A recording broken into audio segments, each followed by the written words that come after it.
Jonathan Shay says he doesn't know how to help anybody except peer support groups. Who is Jonathan Shay? A therapist, psychiatrist, psychologist who's a therapist he says he's got qualifications up one arm, down the other, but he doesn't know what to do to help veterans. And if he doesn't know what to do to help veterans, does anybody know what to do to help anybody? Not only does he have the education or qualifications to try to help somebody up and down both arms, but he still doesn't know how to help anybody except peer support groups. So besides his qualifications, all his life he's worked to help Vietnam vets. He's that old, he's in retirement. He's still working to try to figure out how to help veterans. Today's veterans. Started with the Vietnam vets. That's how old he is. That's how long he's had to learn something, and he hasn't learned anything to actually really help somebody. He says all he can do is, in his own words, it's like somebody who sweeps the gum wrappers, turns the lights on. Just the way I understand that is smoothing around the edges.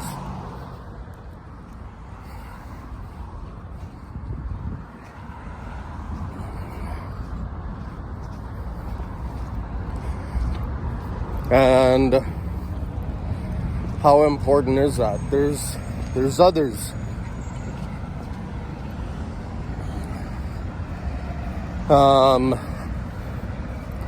Mark Terrell is one who, as a young student, worked in an asylum back in the day,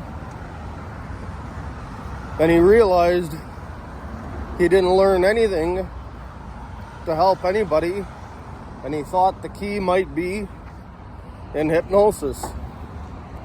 Well, hypnosis is known to be important because shell-shocked soldiers were cured to walk in 2 hours using hypnosis. There was other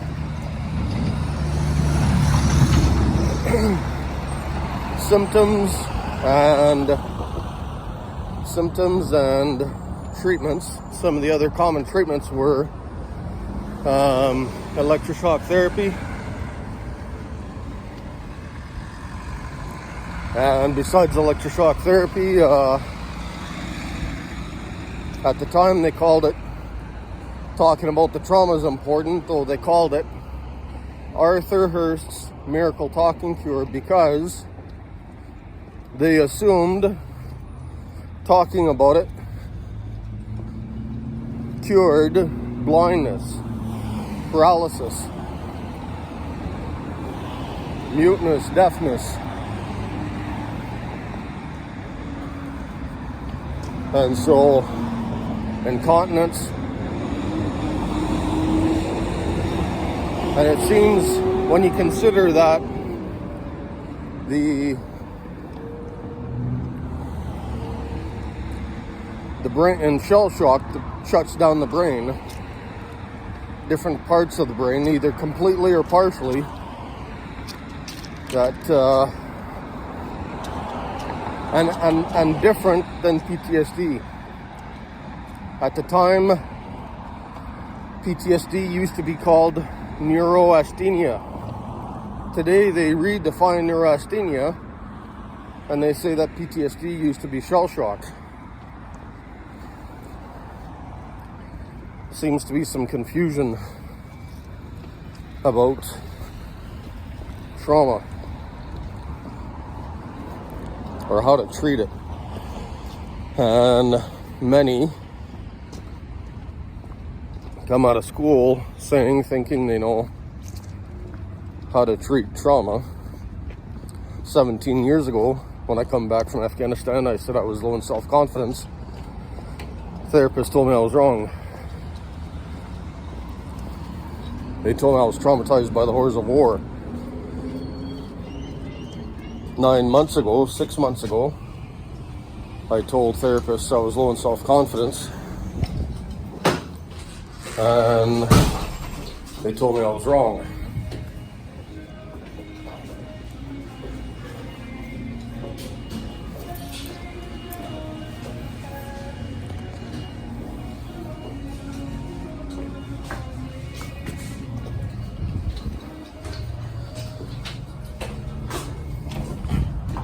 Six to 9 months ago in the spring, I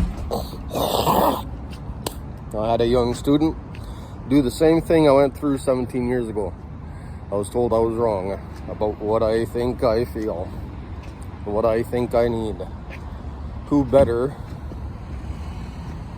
to know than myself? And what do I know?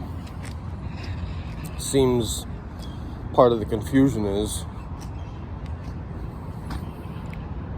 moving towards helping other people think.